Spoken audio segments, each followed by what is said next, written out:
Kalian,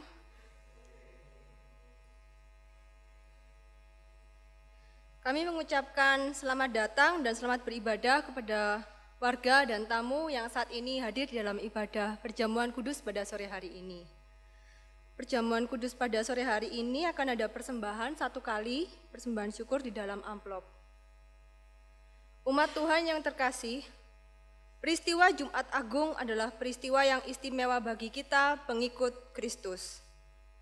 Pada Jumat Agung, kita mengenang Tuhan Yesus yang menderita sengsara, yang mati disalibkan di Golgota demi menebus dosa-dosa kita. Kematiannya adalah bukti ketaatannya kepada Allah dan kesediaannya mengorbankan diri demi keselamatan kita.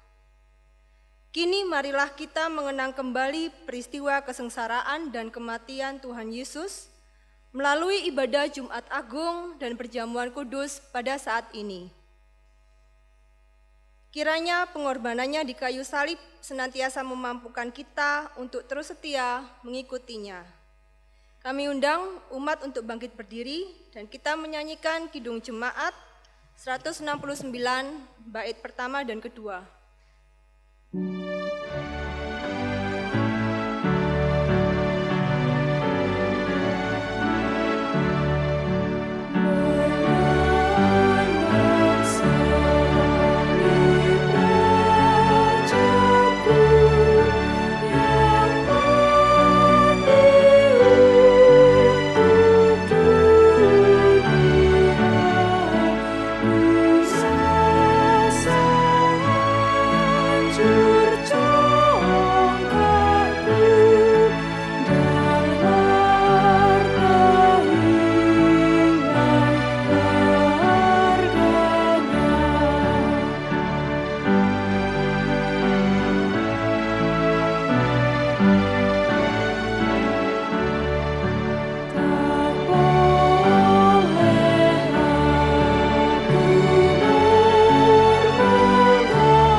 Saudara-saudaraku yang dikasihi Tuhan Yesus Kristus, ibadah Jumat Agung dan perjamuan kudus saat ini kita lakukan di dalam nama Allah Bapa yang menciptakan langit dan bumi, yang tidak pernah meninggalkan pekerjaan tangannya dan yang kekal kasih setianya. Kasih karunia dan damai sejahtera dari Allah Bapa dan Tuhan Yesus Kristus senantiasa menyertai saudara-saudara. Amin. Disilakan untuk duduk.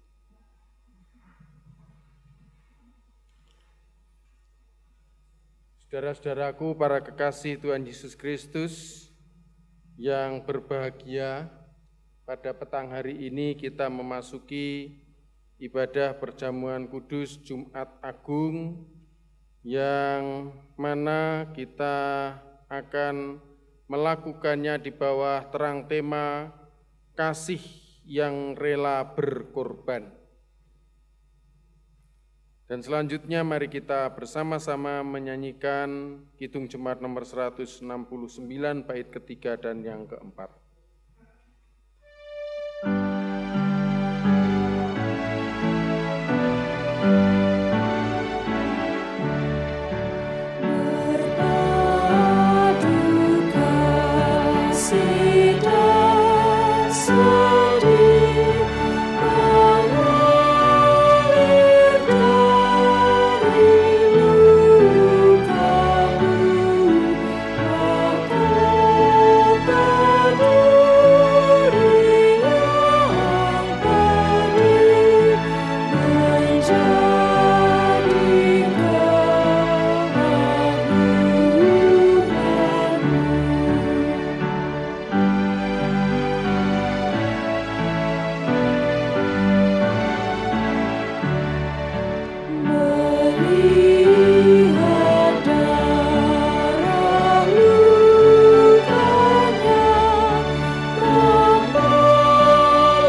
Kita akan masuk dalam pelayanan firman. Untuk itu mari kita berdoa.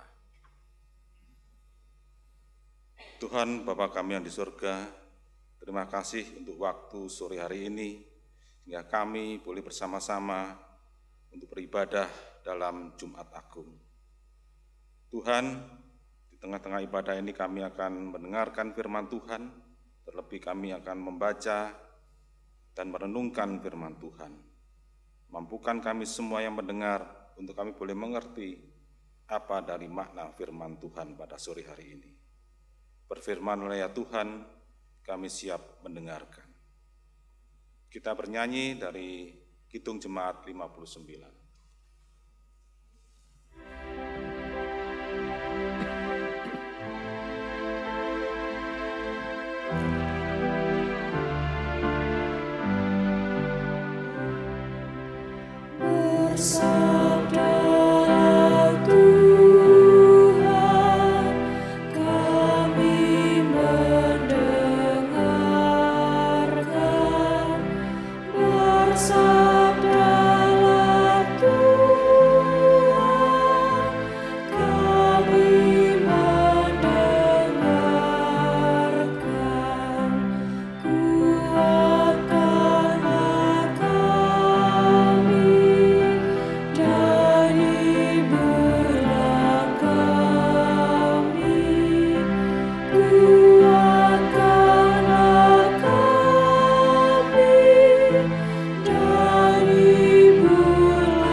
Bacaan yang pertama diambil dari kitab Yesaya pasal 52 ayat 13 sampai dengan Yesaya pasal 53 ayat yang ke-12. Demikian bunyi firman Tuhan. Sesungguhnya hamba-Ku akan berhasil.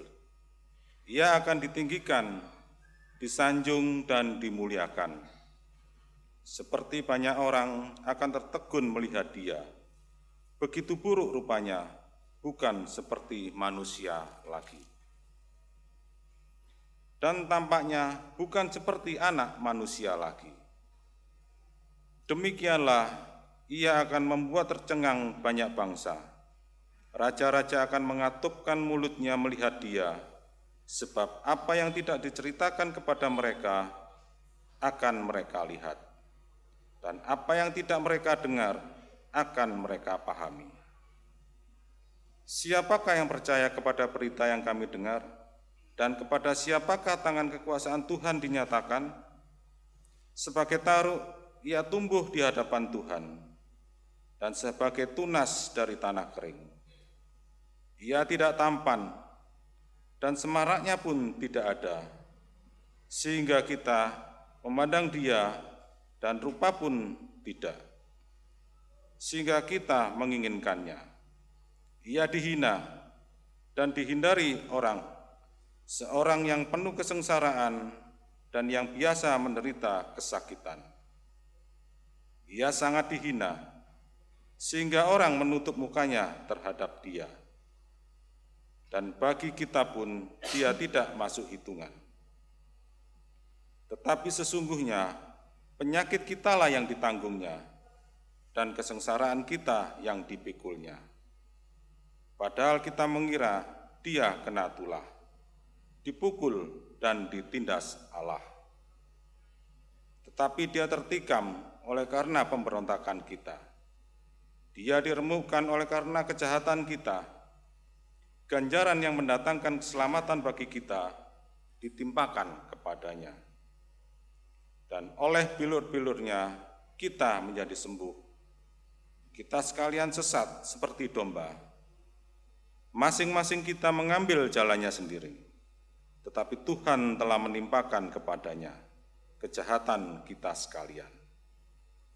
Dia dianiaya, tetapi dia membiarkan diri ditindas dan tidak membuka mulutnya seperti anak domba yang dibawa ke pembantaian.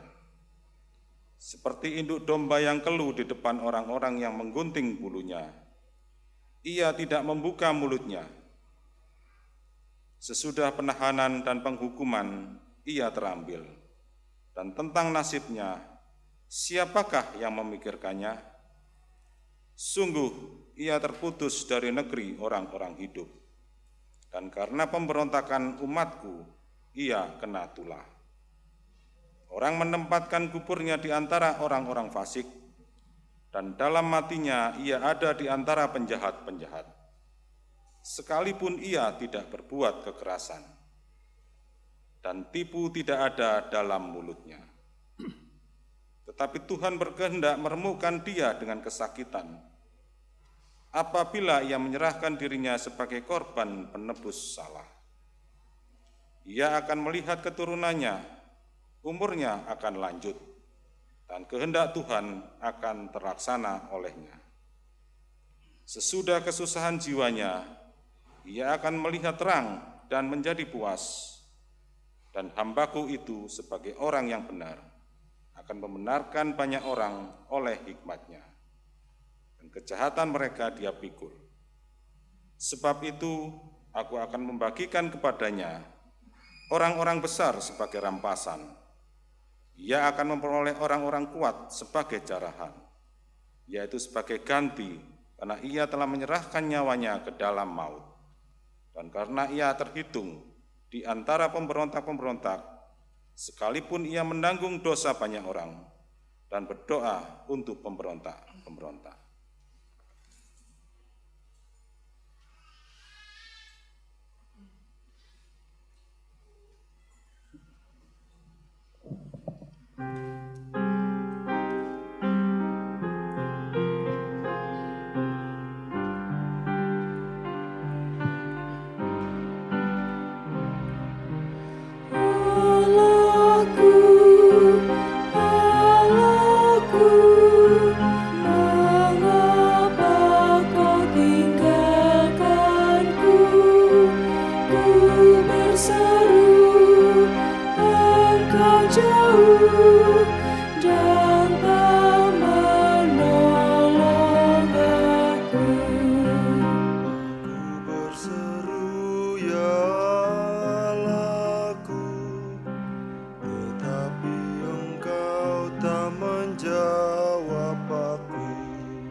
Engkau yang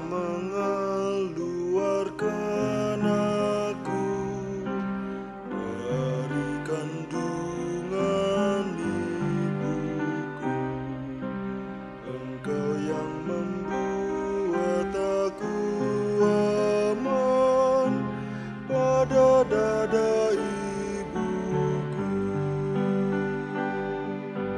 Janganlah jauh daripadaku, sebab kesusahan telah dekat. Janganlah jauh daripadaku, dada yang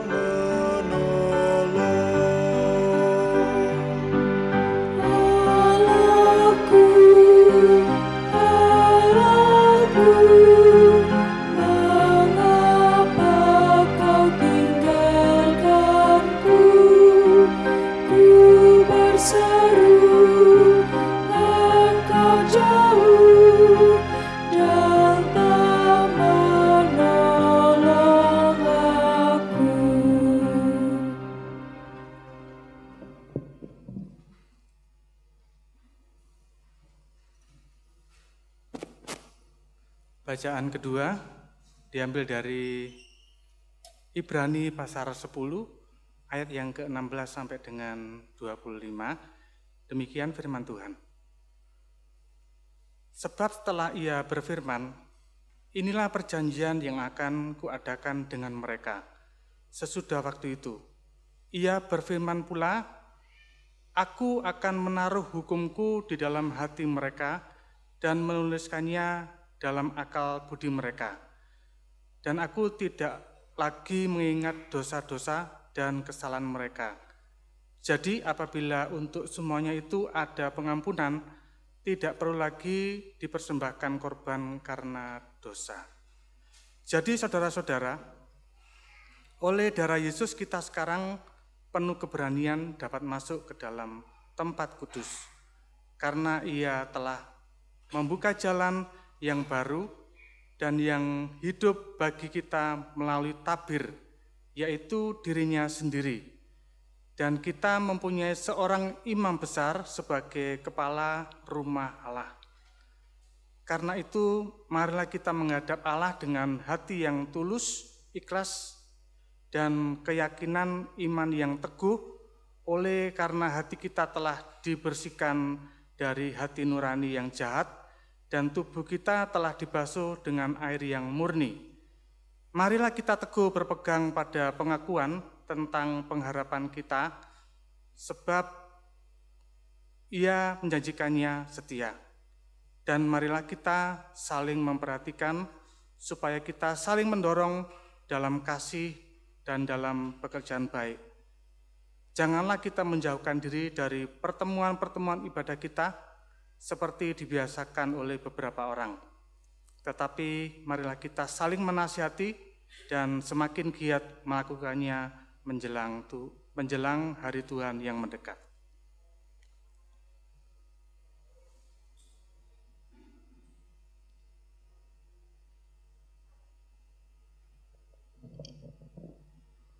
Inilah permulaan Injil Yesus Kristus.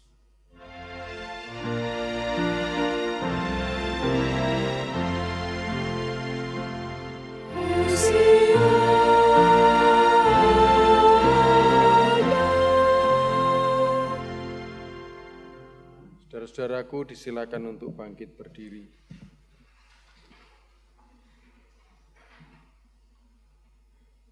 Injil Yesus Kristus menurut kesaksian Yohanes pasal 18 ayat 1 sampai 19 ayat 42.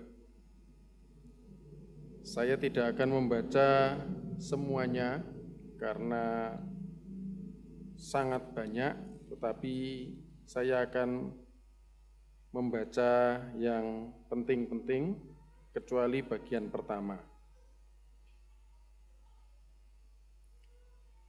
Yesus ditangkap. Setelah Yesus mengatakan semuanya itu, keluarlah ia dari situ bersama-sama dengan murid-muridnya, dan mereka pergi ke seberang sungai Kidron.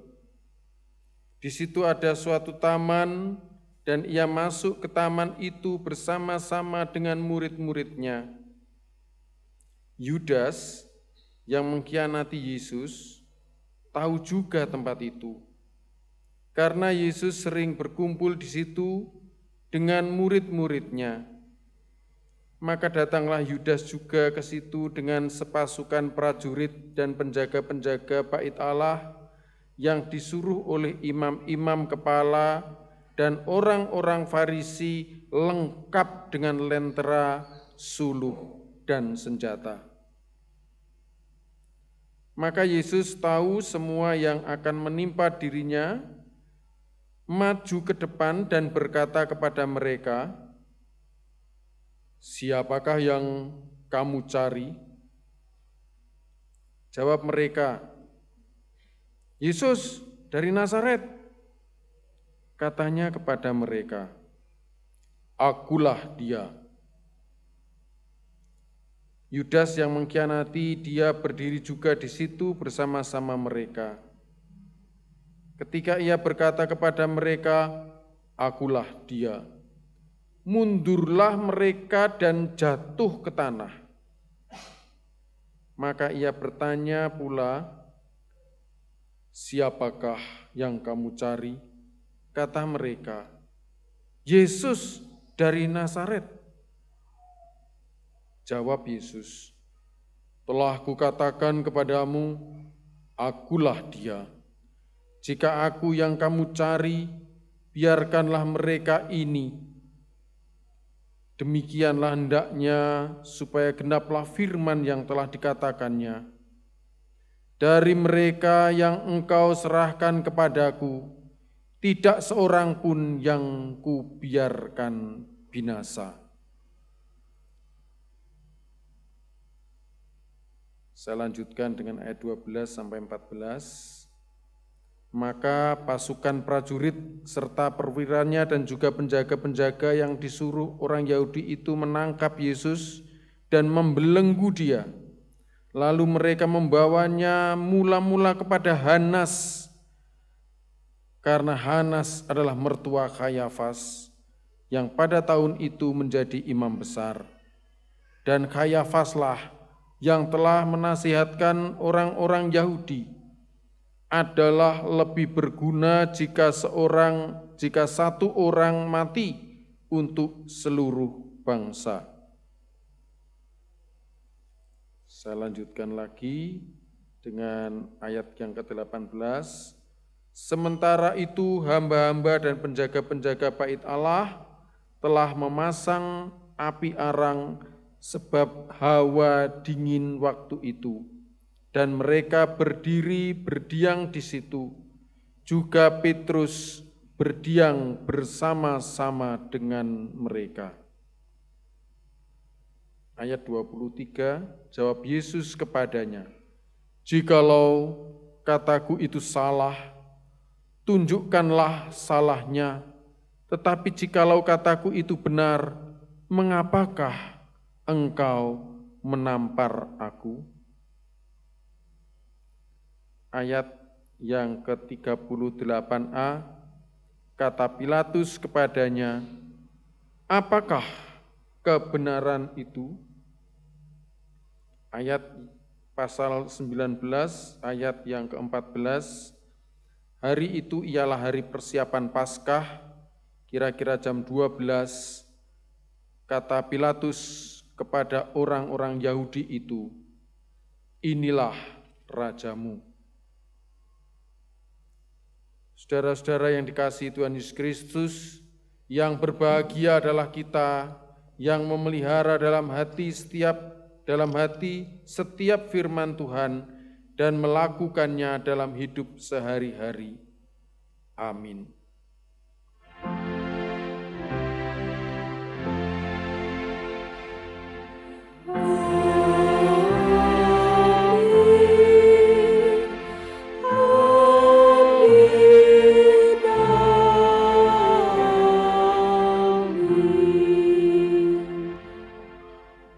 Silakan untuk duduk.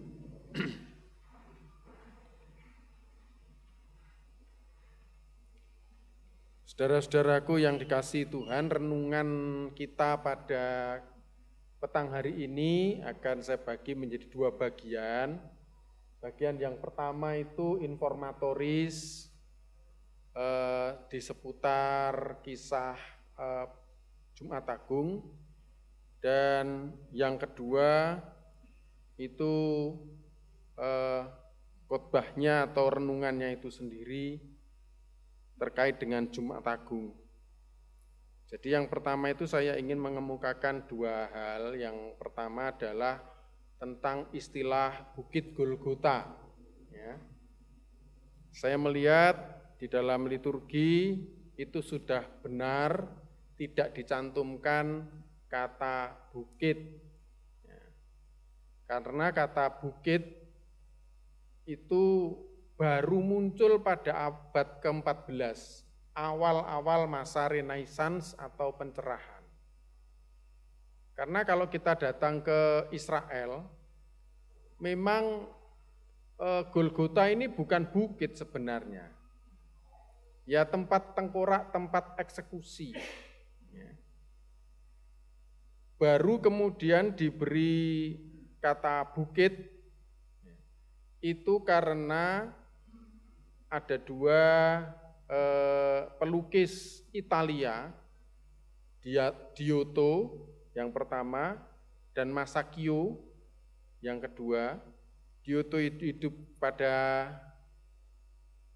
tahun 1334 sekitar itu, sedangkan Masaccio hidup pada awal abad ke-15 tahun 1401 dan seterusnya.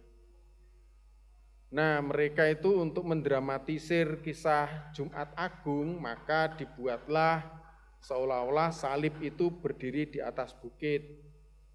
Nah, lukisan-lukisan itu begitu terkenal, segera oleh para sastrawan dibuatkan sair-sair. Dan sair-sair itu menjadi lebih dramatis jika kemudian mengandung kata bukit. Ya. Jadi sebenarnya itu, tetapi itu sebenarnya dramatisasi dari kisah Jumat Agung yang sebenarnya tidak seperti itu.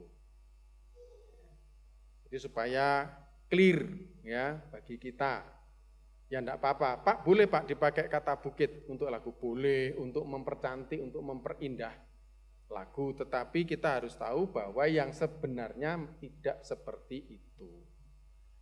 Yang kedua tentang perjamuan kudus, karena banyak yang kemudian WA saya, perjamuan kudus seputaran Paskah itu yang betul itu hari apa toh Pak? Hari Kamis malam, Jumat, atau Minggu? Nah, tergantung rujukannya. Ya, kita tuh jadi orang enggak usah kaku-kaku nemen. Kalau menurut rujukannya GKJW, tata ibadah, sebutannya itu adalah perjamuan kudus Paskah. Kalau sebutannya perjamuan kudus Paskah, itu ibadahnya atau perjamuan kudusnya jatuh pada hari Minggu. Kenapa hari Minggu? Karena para murid ketika terbentuknya jemaat-jemaat Kristen pertama, itu kemudian menggeser perjamuan kudus yang sebetulnya itu adalah Jumat menjadi Minggu.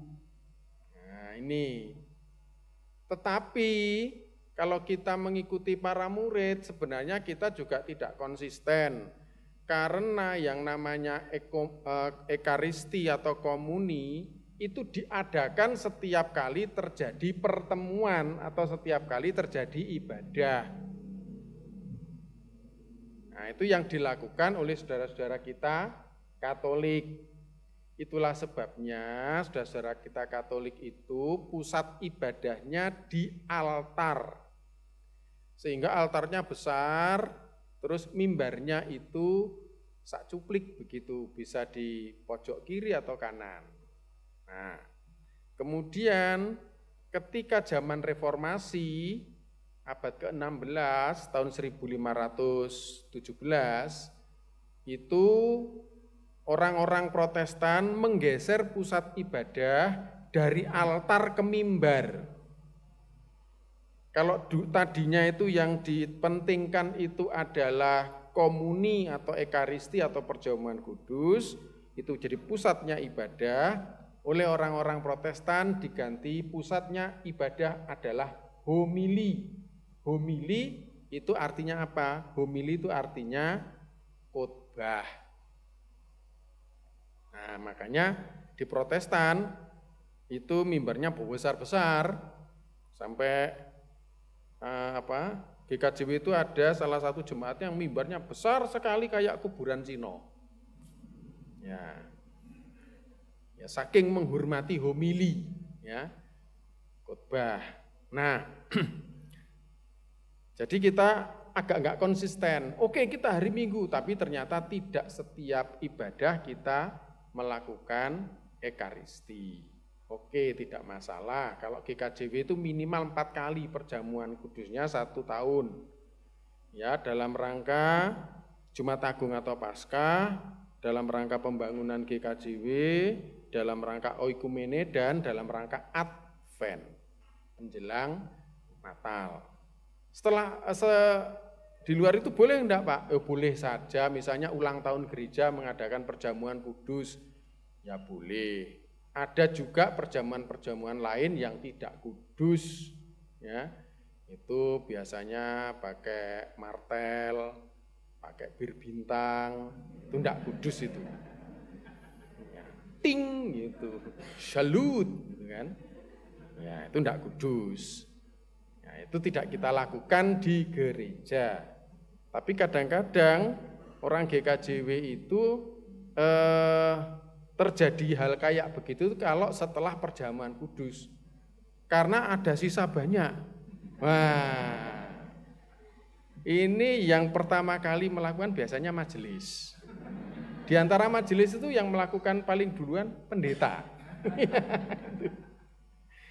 Ya, itu yang hari Minggu. Yang hari Jumat itu adalah Paskah Yahudi.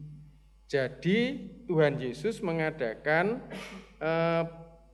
jamuan Paskah itu adalah dalam rangka untuk memasuki Paskah Yahudi yang mengingat-ingat perjalanan keluarnya bangsa Israel, eksodusnya bangsa Israel dari tanah Mesir. Itu harinya Jumat. Hanya ngitungnya hari enggak sama antara kita sekarang dengan orang Yahudi pada zaman Tuhan Yesus. Orang Yahudi pada zaman Yesus itu ngitungnya hari sama dengan nenek moyang kita orang Jawa. Hari itu dianggap berganti apabila matahari tenggelam di ufuk barat. Ya. Kalau saudara-saudara kita Muslim ditandai dengan sholat maghrib. Jadi ketika hari Kamis matahari masuk Kamis malam, ya kan? Itu sudah termasuk hari Jumat. Jadi sebenarnya dalam mindsetnya orang Yahudi, mindset murid-muridnya Yesus, mereka melakukan perjamuan malam. Kalau kita itu harinya Kamis malam, Tuhan Yesus mengadakan sebenarnya itu awal dari hari Jumat. Makanya ketika hari Jumat Tuhan Yesus dianiaya, disalib, itu lekas-lekas dia diturunkan dari salib untuk dikubur supaya jangan ada mayat bergelantungan atau bergeletaan di jalan ketika masuk hari Sabat. Hari Sabat itu hari Sabtu. Nah, jam-jam segini ini sibuk-sibuknya para murid menurunkan mayat Yesus dari atas kayu salib. Ini sibuk-sibuknya. Selak dino Sabat. Itu. Nah, Bapak Ibu mengikuti yang mana? Saikhlasnya. Tuhan kita itu amat sangat baik. Ya. Tidak ada paksaan-paksaan yang seperti apa. Kadang-kadang kita beriman ini terus malah melebihi ajarannya Tuhan sendiri. Lek duduk dina Minggu kabeh sing yang semua yang perjamuan kudusnya bukan hari Minggu itu dosa. Enggak semudah gitu kali. Iya. Enggak begitu. Tapi apakah kita ketika mengikuti perjamuan kudus itu betul-betul hati kita menghayati perjalanan Kristus yang tadi sudah disalibkan? Nah, ini sudah masuk bagian yang kedua. Itu yang jauh lebih penting.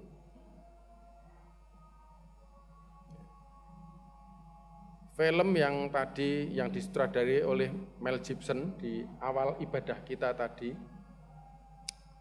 itu tadi saya hanya berani melirik-melirik gini terus nunduk lagi, sebab saya kalau lihat itu selalu terharu.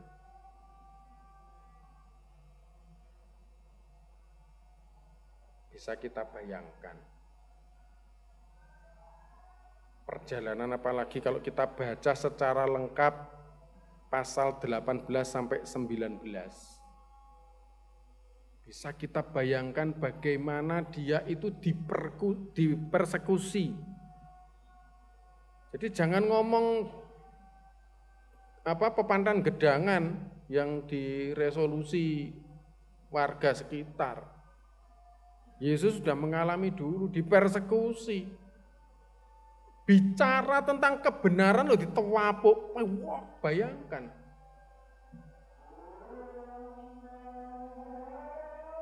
Kebenaran itu kalau diungkapkan bagi mereka yang tidak suka itu seperti pisuan. Orang ngomong benar itu bagi mereka yang tidak menyukai kebenaran itu adalah penghinaan. Yesus bicara tentang kebenaran, ditampar, pengadilan belum dilakukan itu. Coba. Pengadilan, dalam proses pengadilan belum ada keputusan. Yesus sudah disesah dulu, sudah dieksekusi dulu, bayangkan. Terus dipamerkan. Mungkin maksudnya Pontius Pilatus itu baik. Apa maksudnya? Supaya orang kasihan melihat Yesus yang kayak begitu menderitanya. Tapi ketika orang itu sudah penuh dengan dendam, darah pun tidak bisa meredakan kemarahan mereka. Maka tetap yang dikatakan adalah salibkan dia, salibkan dia. Bayangkan, itu tidak sampai 1 bulan, tidak sampai 2 minggu. Yesus datang naik ke ledem, masuk di Yerusalem. Mereka teriak-teriak, Hosana, Hosana. Itu dari kata Hosya ditambahin na. Hosya itu tolonglah, bantulah. Itu kalau dalam bahasa Inggrisnya ya help me. Hosana, karena Yesus dianggap datang sebagai juru selamat, tapi juru selamat dalam mindsetnya mereka. Tolonglah kami, wahai sang penyelamat, tolonglah kami, Hosana, Hosana. Ada dialek-dialek yang mengatakan Hosiana, Hosiana. Sama artinya. Dan kita tadi habis membaca Alkitab juga begitu. Ya setelah saya mengatakan sebelum membaca Alkitab, inilah permulaan Injil Yesus Kristus.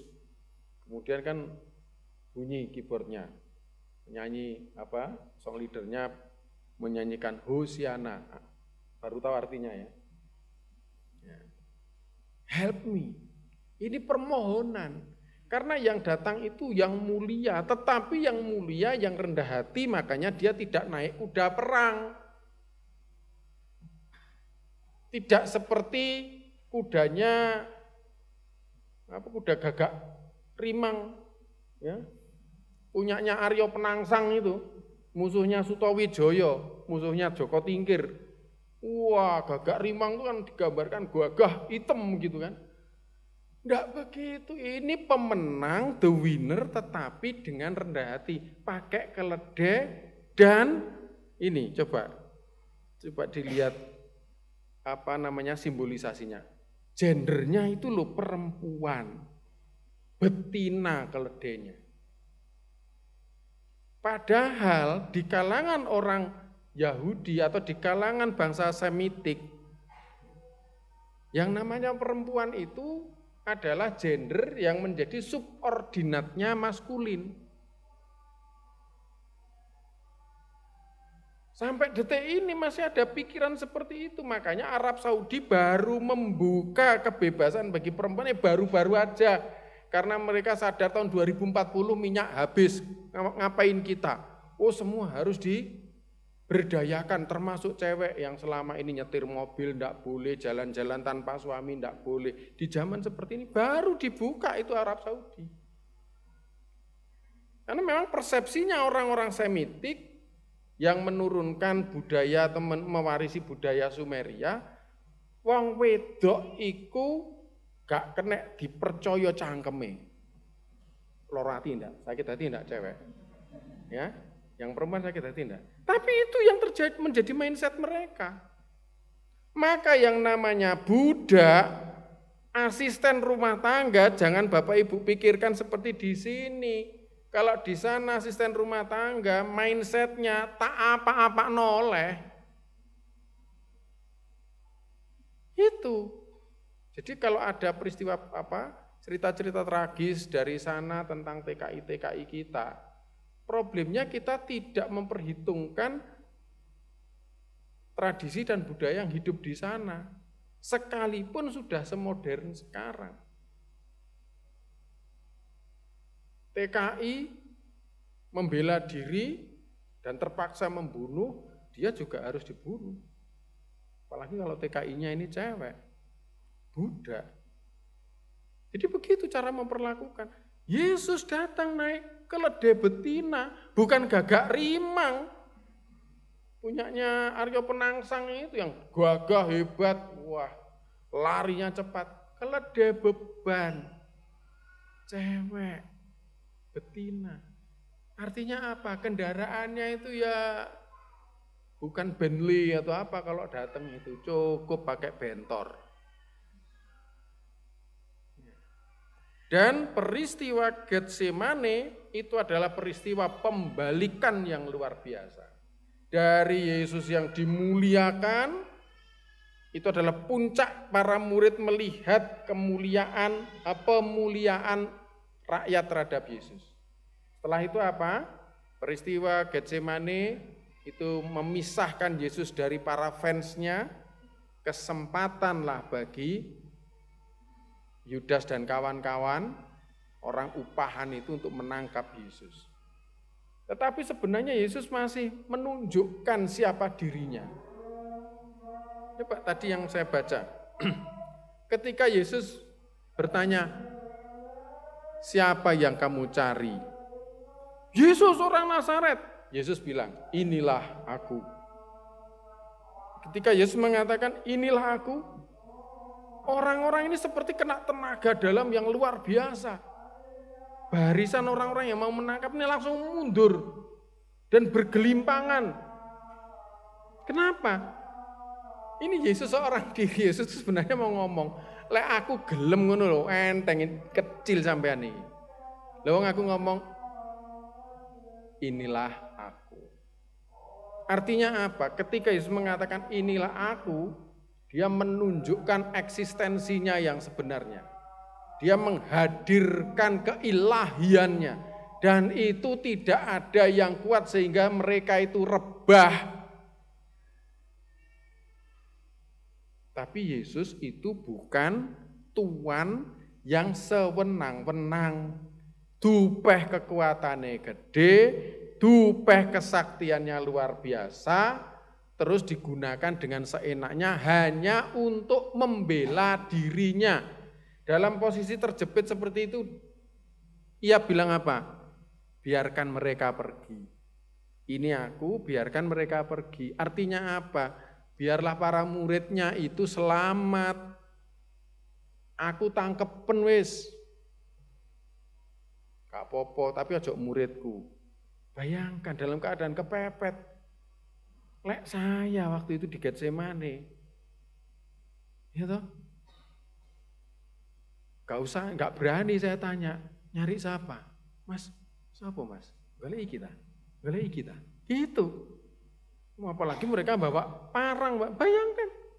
Itu kita ketika diperhadapkan pada kesulitan besar yang dipikir adalah keselamatan sendiri. Bahkan mungkin gara-gara mikir keselamatan sendiri itu sampai nipu, sampai korupsi, rebutan jabatan, membunuh. Saya sekarang ini lagi menghabiskan 3 buku besar-besar, mulai dari kebangkitan bangsa kerajaan Mataram Islam sampai disintegrasinya. Saya membaca itu karena saya mau lihat ini nenek moyangku kayak apa nih. Membunuh, bayangkan.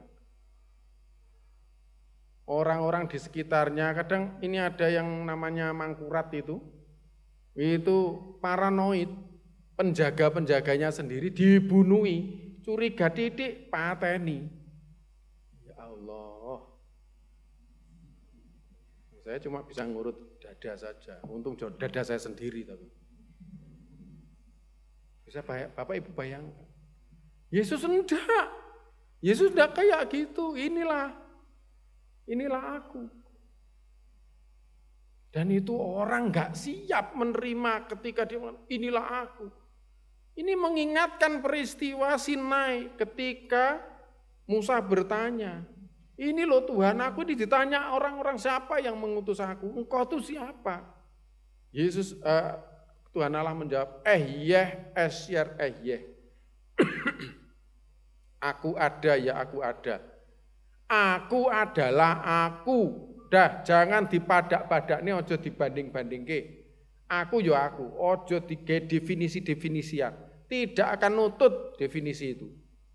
Aku ya aku, esyar, selesai. Terus kalau mereka tanya, udah cukup kamu jelaskan aja definisi dari sudut aksiologinya, dari sudut fungsionalnya. Maka katakan Allahnya Abraham, Allahnya Ishak, Allahnya Yakub.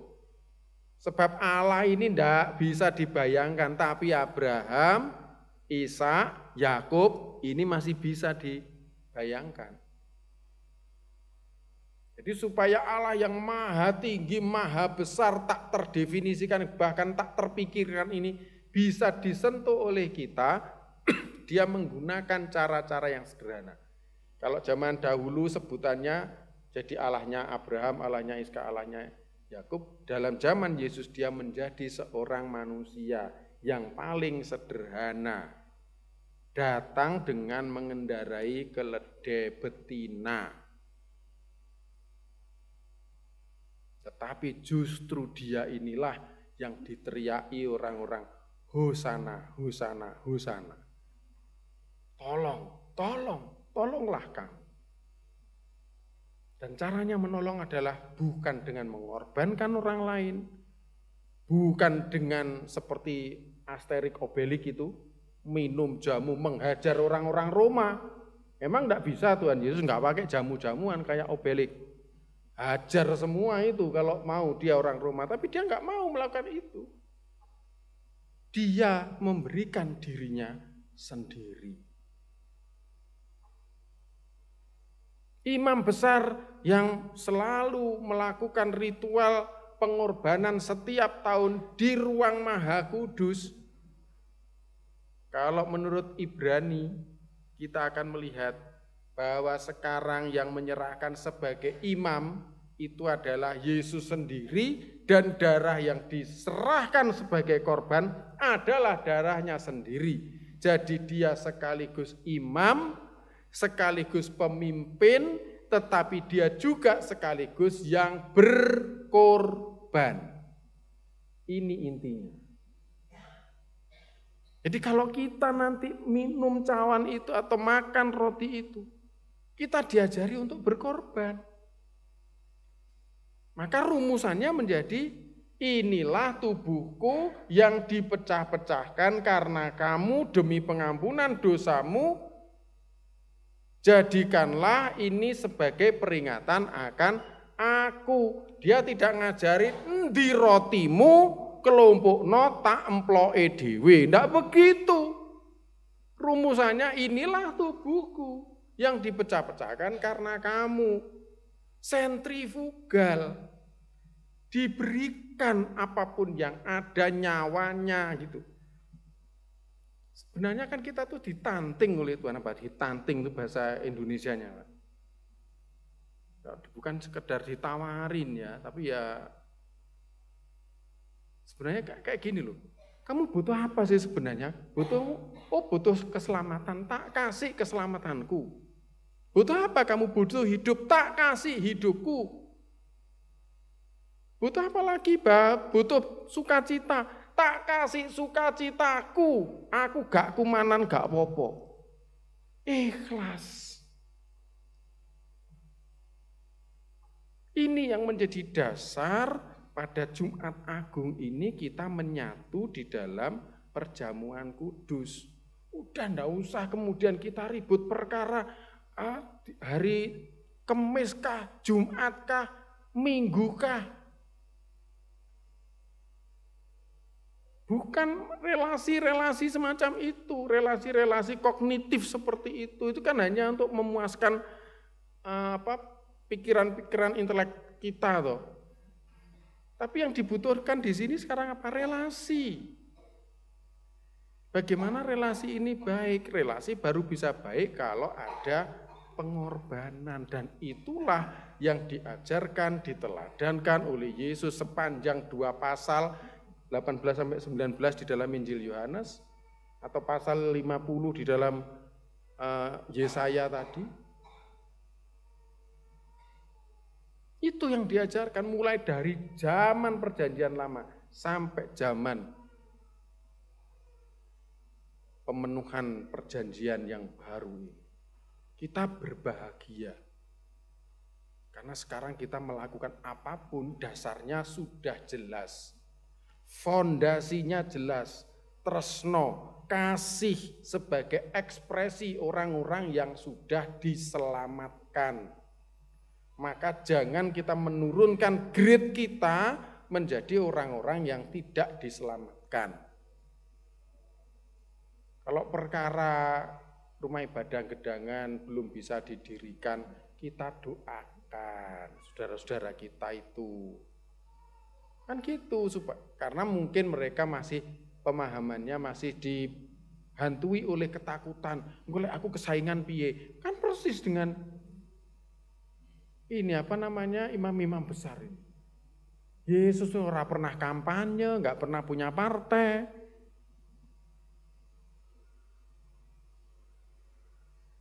Dan nanti ketika kita keluar dari ruangan ini, jadilah orang-orang yang mau berkorban untuk orang lain, untuk negeri ini. Negeri kita ini sudah mau diobok-obok orang banyak ini. Orang-orang dari luar ini sudah bingung, Arab sudah mau masuk kebingungan karena di sana ini minyak sudah habis, sini negeri subur, negeri gemah ripah loh jinawi toto tentrem kertora harjo. Ya kita doakan negeri ini, kita berjuang untuk negeri ini. Lupa aku untuk apa? Wis pokoknya iso urip itu alhamdulillah puji Tuhan. Haleluya wis. Udah gitu aja, ndak usah terlalu nemen-nemen. Beriman kudu ngene, alah. Klambine kudu ngene, alah. Rambutnya kudu ngene, apalagi. Ya. Ndak laku kalau kita caranya beriman seperti itu terhadap anak-anak milenial. Anak-anak milenial sekarang semikirnya senteng-entengan naik gitu kan. Sentuhlah hati mereka, caranya apa ya? Kita berkorban, mengikuti mereka, memahami cara berpikir mereka. Jangan mereka disuruh memahami pikiran saya, pikiran kita. Dengan begitu, perjamuan kudus ini bukan sekedar ritual, tetapi perjamuan kudus adalah implementasi. atasi. Amin.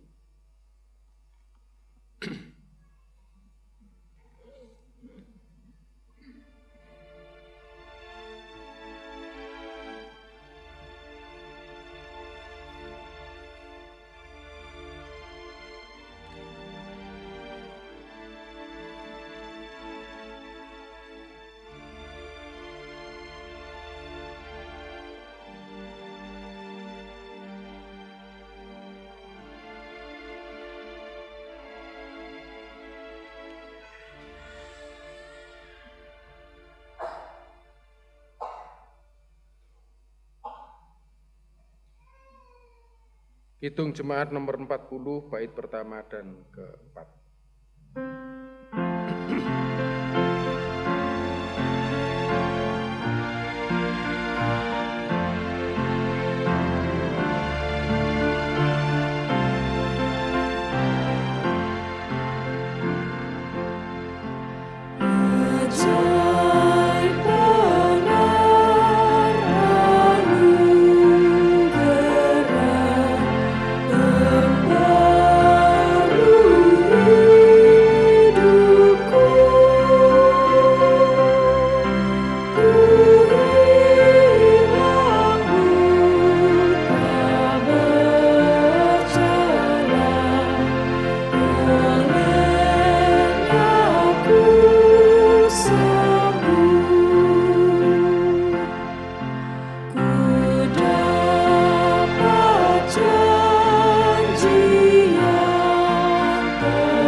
Umat kami undang bangkit berdiri.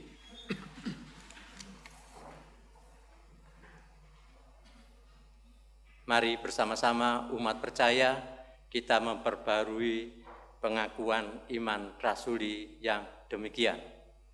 Aku percaya kepada Allah Bapa yang Maha Kuasa, Khalik langit dan bumi, dan kepada Yesus Kristus, anaknya yang tunggal Tuhan kita, ya, lahir dari anak darah Maryam, yang menderita di bawah pemerintahan Pontius Pilatus, disalibkan, mati dan dikuburkan, turun ke dalam kerajaan maut. Pada hari yang bangkit pula dari antara orang mati, naik ke surga, duduk di sebelah kanan Allah Bapa yang Maha Kuasa, dan akan datang dari sana untuk menghakimi orang yang hidup dan yang mati. Aku percaya kepada Roh Kudus, gereja yang kudus dan persekutuan orang kudus, pengampunan dosa, kebangkitan daging, dan hidup yang kekal. Amin. Dipersilahkan duduk.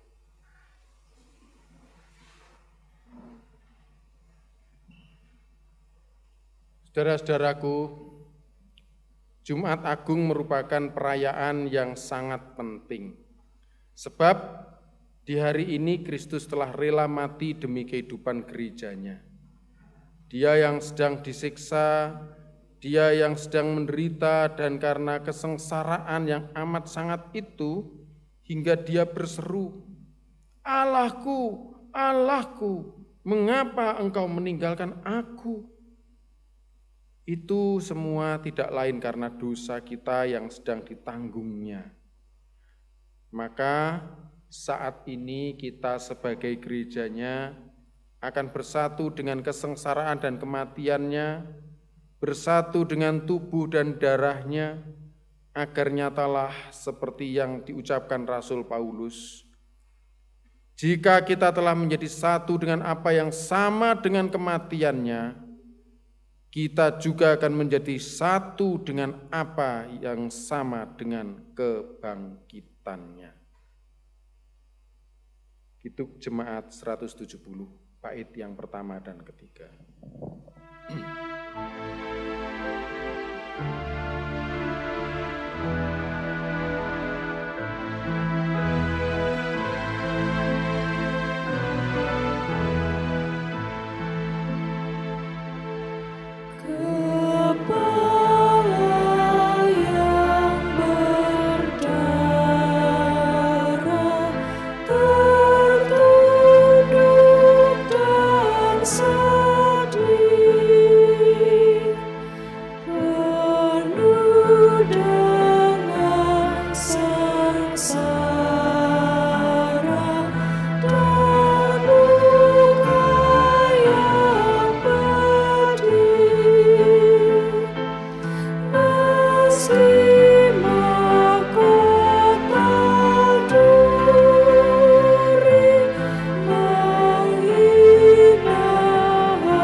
Saudara-saudaraku, saat ini marilah kita datang menghampiri meja perjamuan untuk menerima anugerah Allah yang telah dinyatakan kepada kita melalui perjamuan Kudus Paskah.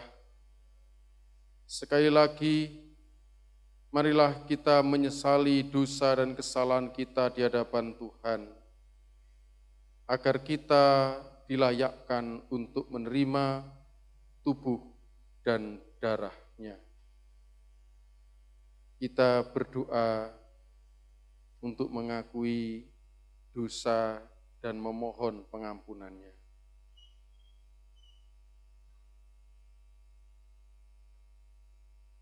Inilah kami anak-anak-Mu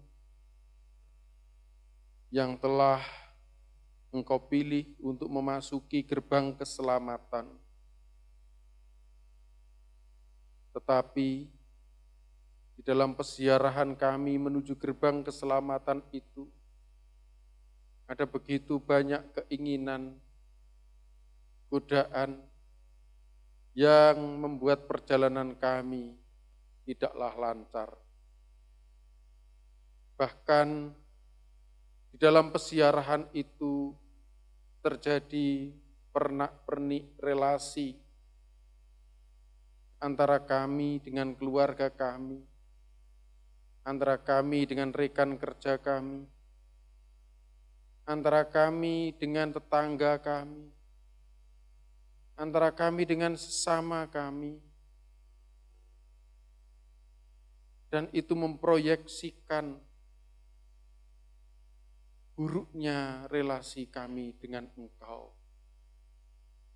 Oleh karena itu, saat ini di hadapan-Mu, kami merendahkan hati, bersimpuh dan memohon. Kiranya Engkau berkenan memberikan pengampunan dan memaafkan dosa yang sudah kami lakukan supaya kembali baik relasi yang telah cacat itu. Sehingga kami dapat melayani lebih baik lagi, mengikuti Engkau lebih setia lagi, terlebih rela berkorban seperti Engkau telah meneladani kami. Dan dengan demikian, kami menjadi layak untuk menerima roti dan anggur perjamuan, kekuatan dan kehidupan yang berasal dari Engkau sendiri. Terima kasih Tuhan, sungguh kami berserah hanya kepada Engkau, dan kasih kuasa-Mu melindungi kami. Amin.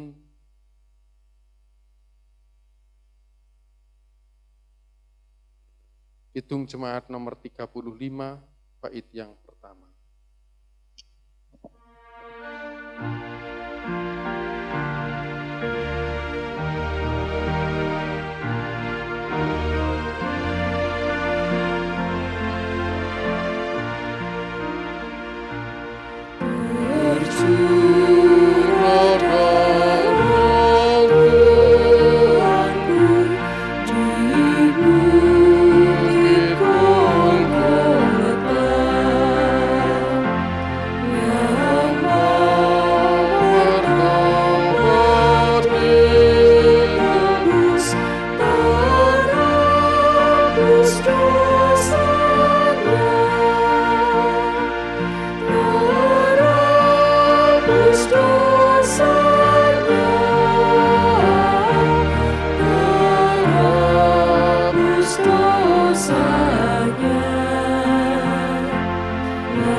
Yang menghapus dosa dunia, kami datang menghampiri hadirat-Mu. Layakkanlah kami untuk menerima tubuh dan darah-Mu. Kudus, kudus, kuduslah Tuhan. Amin.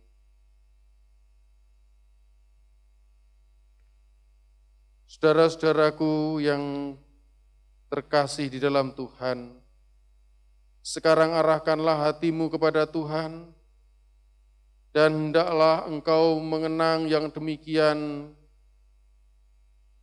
ketika merayakan perjamuan Paskah bersama dengan para murid-Nya. Tuhan Yesus mengambil roti, mengucap berkat atasnya, lalu memecah-mecahkannya dan memberikan kepada para murid-Nya sambil bersabda, "Terimalah dan makanlah, inilah tubuhku yang telah dipecah-pecahkan bagi kamu demi pengampunan dosamu. Perbuatlah ini menjadi peringatan akan kematian dan kebangkitanku, serta pengharapan akan kedatanganku."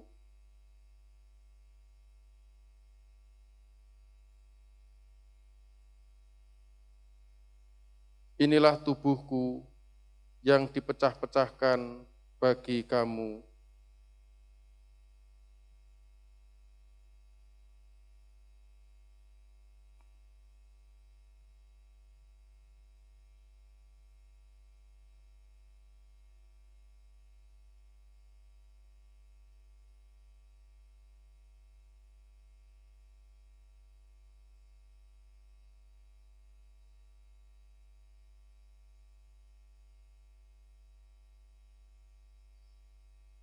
Inilah tubuhku yang telah dipecah-pecahkan bagi kamu demi pengampunan dosamu.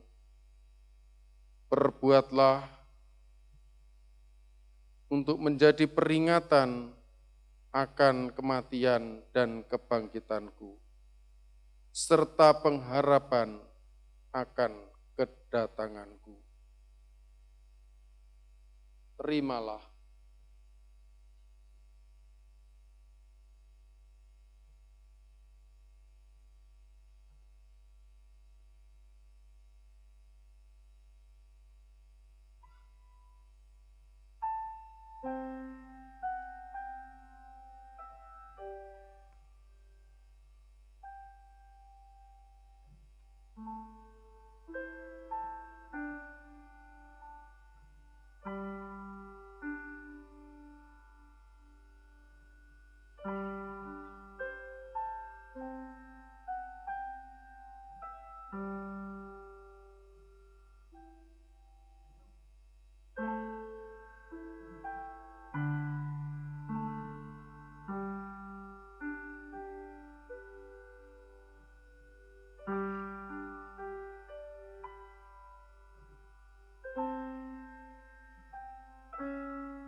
Inilah tubuhku yang dipecah-pecahkan bagi kamu. Amin.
Apakah masih ada saudara yang belum menerima roti perjamuan?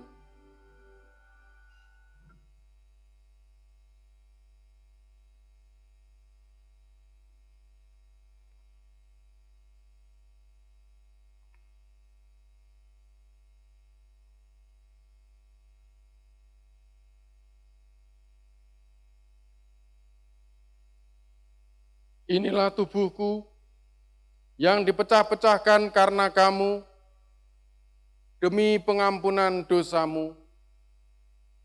Perbuatlah dan jadikanlah ini sebagai peringatan akan aku. Sekarang terimalah dan makanlah.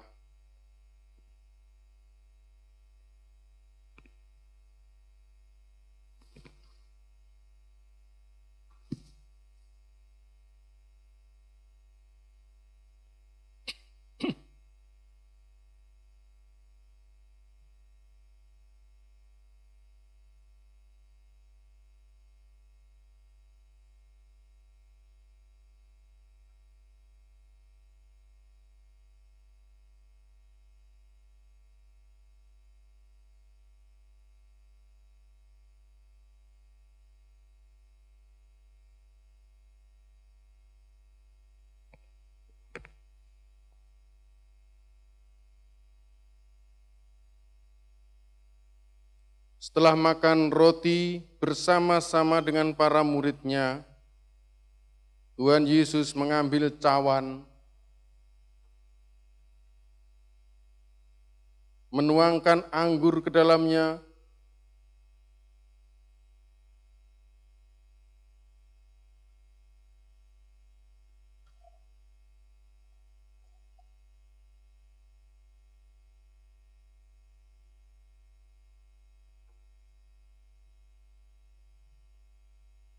lalu memberikannya kepada para murid-Nya sambil bersabda, "Terimalah dan minumlah. Cawan ini adalah perjanjian baru yang telah dimateraikan oleh darahku, yang telah tercurah demi pengampunan dosamu. Perbuatlah ini menjadi peringatan akan kematian dan kebangkitanku serta pengharapan akan kedatanganku." Terimalah.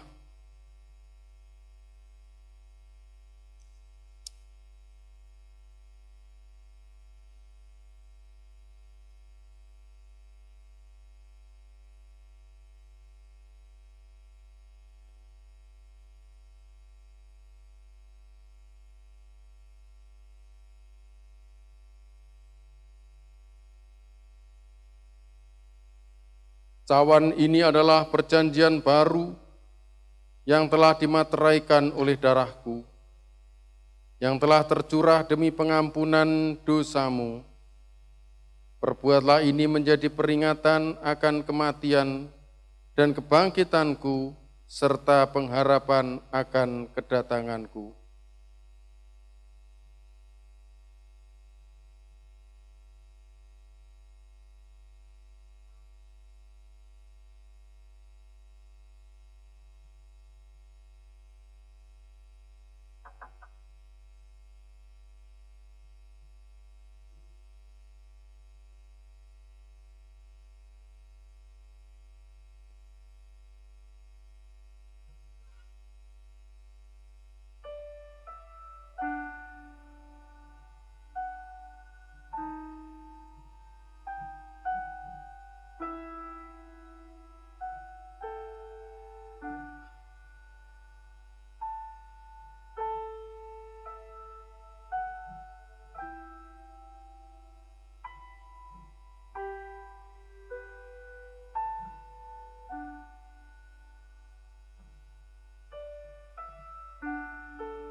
Cawan ini adalah perjanjian baru yang telah dimateraikan oleh darahku.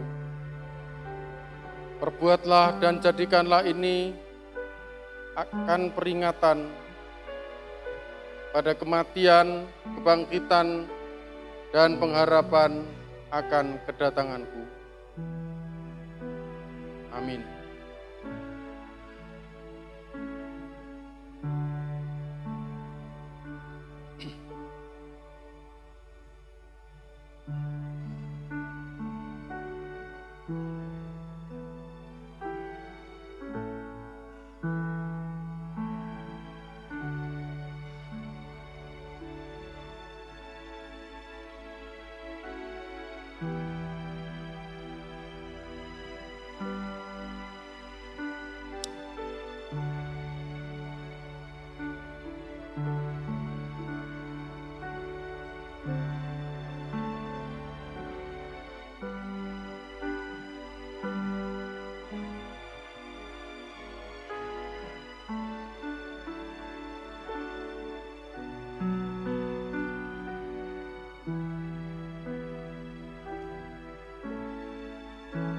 Apakah masih ada saudara yang belum menerima anggur perjamuan?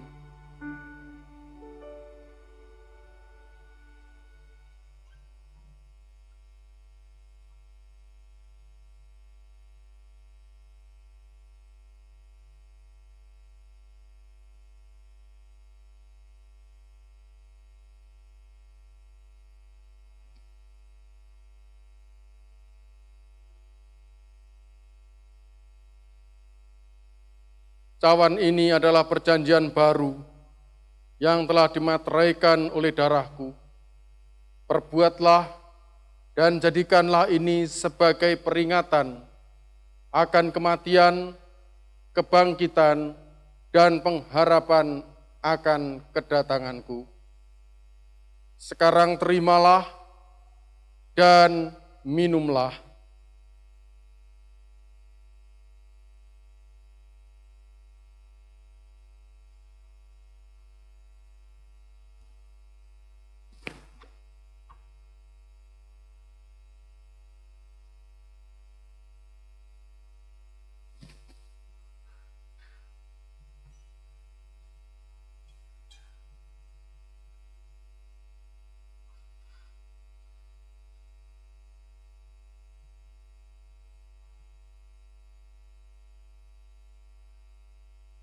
Saudara-saudaraku terkasih di dalam Yesus, marilah kita undur dari meja perjamuan Tuhan ini dengan penuh sukacita sambil mengingat firman yang demikian. Kita telah dikuburkan bersama-sama dengan Dia oleh baptisan dalam kematian, supaya sama seperti Kristus telah dibangkitkan dari antara orang mati oleh kemuliaan Bapa, demikianlah juga kita akan hidup dalam hidup yang baru. Roma 6 ayat 4. Mari saudara-saudara kita bersama-sama menyanyikan medley Kidung Jemaat nomor 178 dan nyanyikanlah Kidung Baru nomor 84 sambil kita mengumpulkan persembahan syukur kita.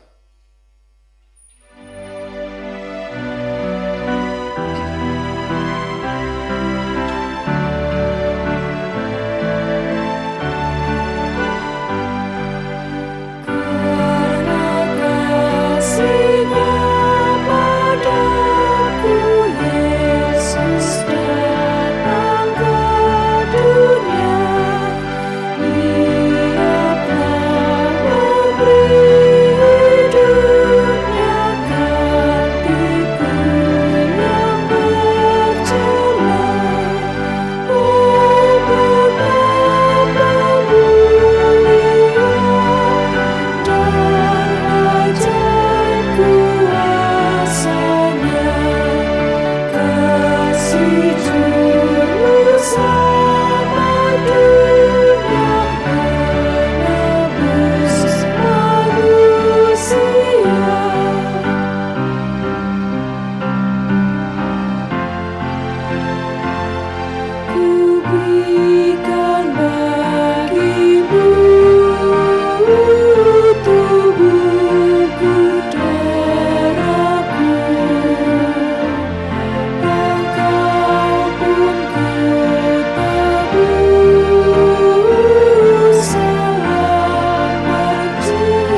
Saudara-saudaraku, mari kita bersama-sama masuk di dalam doa syafaat dan nanti akan kita akhiri dengan kita bersama-sama menyanyikan doa Bapa kami.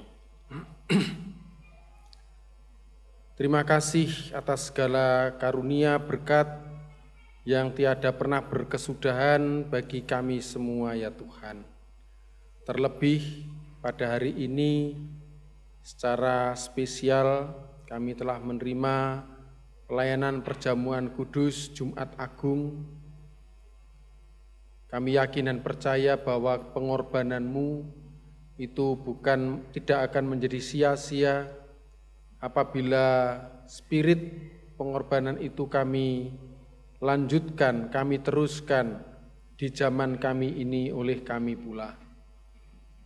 Memang berat, tetapi tidak ada yang tidak bisa kami tanggung di dalam Engkau, sebab Engkaulah kekuatan kami. Itulah sebabnya maka kami juga mendoakan saudara-saudara kami yang ada di sekeliling kami. Kami teringat mereka yang telah mempersiapkan diri di tahun politik 2023-2024. Kiranya Engkau sendiri yang memberikan ketenangan dan hikmat supaya persiapan hajatan nasional pemilihan umum ini dapat terjadi dengan baik, dipersiapkan dengan baik, dan dengan semangat pelayanan yang baik pula. Kiranya kasih setiamu itu yang membimbing saudara-saudara kami, mereka yang duduk di kepanitiaan, pengawasan, sehingga ketika pemilu itu dilaksanakan, maka kondisinya menjadi kondusif. Kami serahkan mereka semua ke dalam tangan-Mu, supaya tidak lagi bangsa kami terpecah belah hanya karena hajatan nasional ini.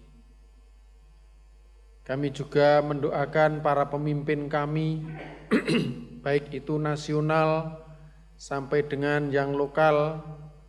Tuhan berkati mereka, Tuhan berikan mereka jiwa yang berani untuk membela rakyatnya, bukan membela perutnya sendiri. Tuhan tegur apabila mereka melakukan perbuatan-perbuatan yang tidak berkenan di hadapan-Mu dan mencoba mencari keuntungan bagi umat, bagi rakyat yang masih banyak menerima ketidakadilan, baik itu di bidang sosial, hukum, maupun ekonomi. Kami serahkan mereka supaya para pemimpin ini dapat sungguh-sungguh bertindak adil di dalam mereka menyalurkan berkat-berkat nasional ini, sehingga semua bisa merasakan dengan sebaik-baiknya dampak dari kepemimpinan mereka. Kami serahkan mereka ke dalam tangan pengasihan-Mu supaya Tuhan lindungi ketika mereka melakukan kebaikan. Tuhan tegur ketika mereka mulai melakukan kekeliruan-kekeliruan yang berorientasi pada egoisme. Kami juga mendoakan saudara-saudara kami yang pada saat ini sedang bergumul dengan pekerjaan, perjodohan, maupun kesehatan mereka. Tuhan, kiranya Engkau memberikan jalan keluar yang terbaik bagi mereka, supaya mereka sungguh-sungguh merasakan akan kehadiran-Mu yang nyata di dalam kehidupan mereka.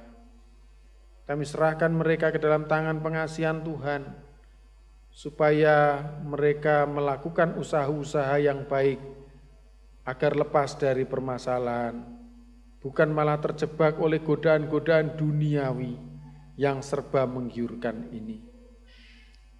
Bapa, kami juga mendoakan saudara-saudara kami yang mengalami nasib malang, karena meskipun mereka telah berjerih lelah, tetapi mereka tetap menderita.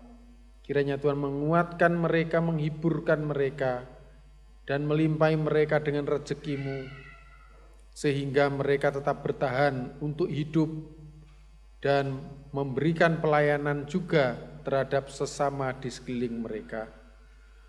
Kami mendoakan gereja-Mu yang baik itu di luar GKJW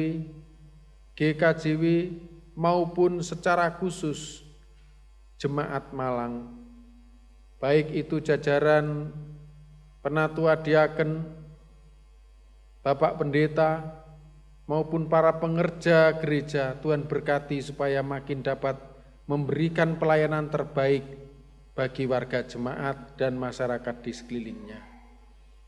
Kami serahkan mereka ke dalam tangan kasih Tuhan, supaya lahir batin mereka siap untuk menghadapi tantangan. Kami juga telah mempersembahkan persembahan kami, yang tentu tidak sebanding dengan segala berkat yang telah Engkau limpahkan bagi kami. Tetapi biarlah Engkau berkenan menyucikannya, supaya persembahan ini layak untuk kami pakai memuliakan nama-Mu melalui kiprah pelayanan jemaat kami ini. Kami serahkan persembahan ini dengan penuh sukacita dan kerendahan hati. Demikian juga doa-doa syafaat kami, hanya di dalam nama Tuhan Yesus Kristus yang telah mengajar kami berdoa. Bapa kami yang di surga, dikuduskanlah nama-Mu, datanglah kerajaan-Mu, jadilah kehendak-Mu di bumi seperti di sorga.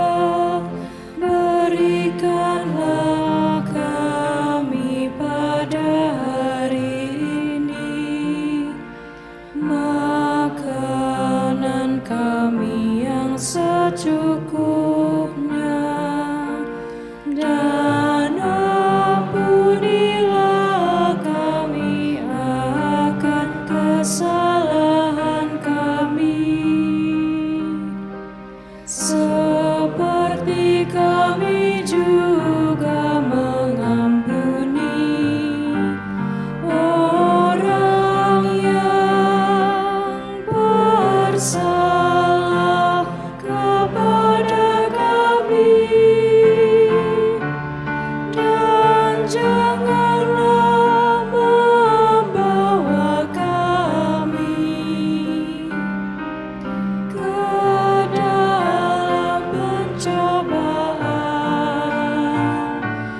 tetapi lepaskanlah kami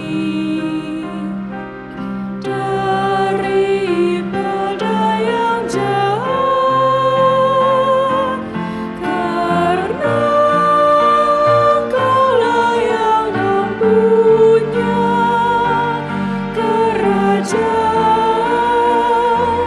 dan kuasa dan kemuliaan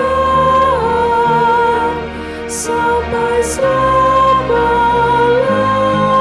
Amin.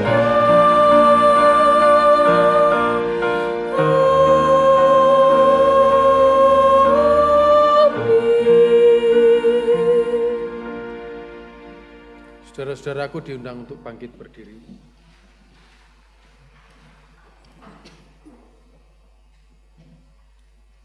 Saudara-saudara, pergilah dalam damai sejahtera Tuhan.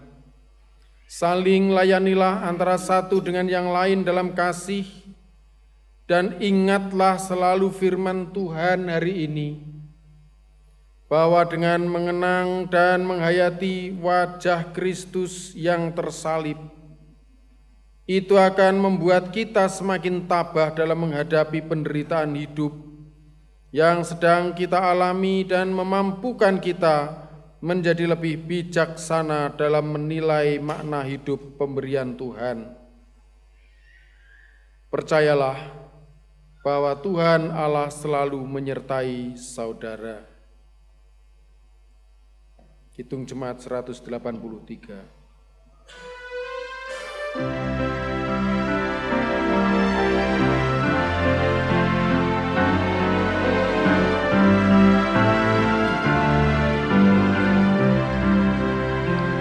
Menjulang nyata atas bukit Allah, yang menderang salibmu Tuhanku.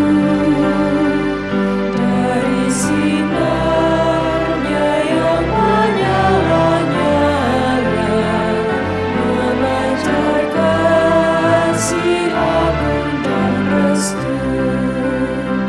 Seluruh langit sama menghadap ke arah cahaya kasih yang besar, bagai malam yang haram merindukan di ufuk timur pagi mereka.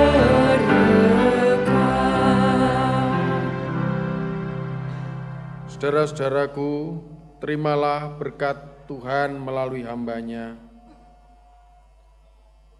Tuhan memberkati engkau dan melindungi engkau.